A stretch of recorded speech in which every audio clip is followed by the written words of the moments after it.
once you have these grooves cut in your legs and you have your side pieces made, your aprons made, we can come over to this router and we have this jig set up.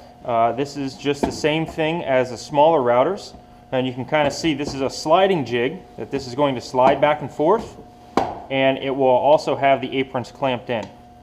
So we're going to take our apron and we are going to put that in and clamp it.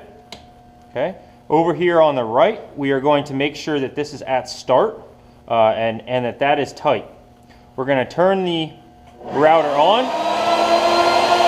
slide it across and back, unclamp it, rotate it around, clamp it again, back and forth, unclamp, you can turn the router off.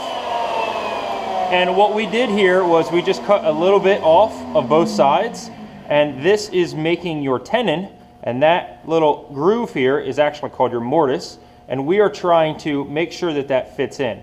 Now obviously that did not fit in, so I would have to loosen this over here, slide this back a little bit to the next line, tighten this back up, and I'm going to take that same end that I just worked on and put that back in, clamp it again, turn it back on,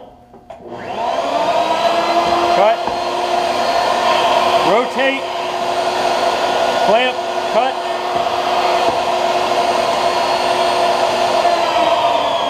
and that cut a little bit more off. Notice it's just doing a little bit at a time. You don't want to kind of skip ahead over here and make this really loose, because then your table will not be square when you glue it together.